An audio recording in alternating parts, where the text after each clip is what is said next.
আপনারা নূরকে আঘাত করেন নাই, আপনারা আবু সাঈদ মুক্তার পরিবারকে আঘাত করেছেন, আপনারা জুলাইয়ের চেতনাকে আঘাত করেছেন। জাতীয় পার্টিকে যদি হজম করা হয়, একটা সময় জাতির উপরে চাপিয়ে দেওয়া হবে। আওয়ামী লীগকে হজম করার জন্য আপনাদেরকে প্রস্তুত থাকতে হবে। এই স্টেজ যদি আজকে মনের এবং মুখের কথায় প্রকৃত ঐক্য এবং সংহতি আমরা জানাতে পারি, তাহলে আওয়ামী লীগ যেভাবে পালাতে বাধ্য হয়েছে, 14 দলের সাথে তাদের দোসররাও পালাতে বাধ্য হবে। কিন্তু আমি অবশ্যই এটা মনে করতে চাই, আজকের এখানে মুখের কথার সাথে আমাদের বুকের কথারও মিল থাকতে হবে। আমরা এখানে একটা কথা বলে যাব, আবার বাইরে গিয়ে আমরা কাজের মাধ্যমে দেখাবো যে না, জাতীয় পার্টিকে আমরা নিষিদ্ধ করতে চাই না।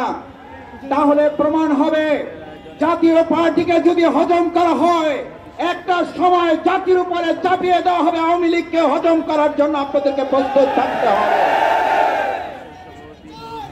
আমার ভাই এবং বন্ধুগণ, নূরকে যারা হামলা করেছেন, আমাদের মাথায় রাখতে হবে, নূরের অনুসারী এবং নূরের অগ্রগামীরা এখানে আছেন। আজ নূরকে আক্রান্ত করে যদি তারা পার পেয়ে যায়, শফিকুল ইসলাম মাসুদ সহ আজকের এখানে সংহতির নেতৃবৃন্দ মাথায় যেন রাখে, আপনাদেরকে রক্তাক্ত হওয়ার জন্য প্রস্তুতি নিতে হবে। আমি অবাক হই, খুব বিস্মিত হই, প্রকাশ্য দিবালোকে মিডিয়ার সামনে পিটিএ টার্গেট করে একজন গুরুত্বপূর্ণ জাতীয় নেতাকে আহত করা হলো। তার জন্য আপনারা যে কমিটি করেন আমার আপত্তি নাই, কিন্তু এতদিনে সেই মিডিয়ার সামনে চিহ্নিত লোকগুলো গ্রেপ্তার না হওয়া শুধু অশনি সংকেত নয়, এই জুলাই যোদ্ধাদেরকে রীতিমতো অপমান এবং লাঞ্ছিত করার সামিল। আপনারা নূরকে আঘাত করেন নাই, আপনারা আবু সাঈদ মুক্তার পরিবারকে আঘাত করেছেন, আপনারা জুলাইয়ের চেতনাকে আঘাত করেছেন।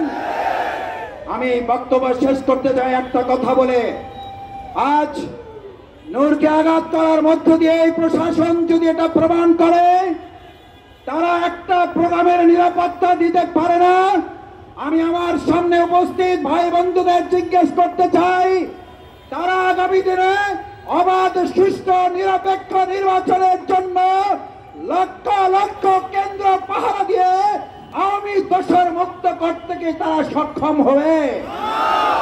আসুন, বিচার এবং সংস্কারের প্রশ্ন সেই জন্য এসেছিল। আজ এখানে বক্তব্য দেওয়ার কথা ছিল শেখ হাসিনার বিচারের দাবিতে, অথচ আজ আমাদের কথা বলতে হচ্ছে নূরের উপরে হামলাকারীদের বিচারের কথা বলতে।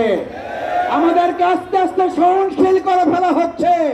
আসুন, সহনশীলতার মাত্রা বাড়লে নির্মম নির্যাতনের মাত্রা বাড়বে। প্রতিরোধ করার জন্য সবাইকে ঐক্যবদ্ধ থাকতে রাজি।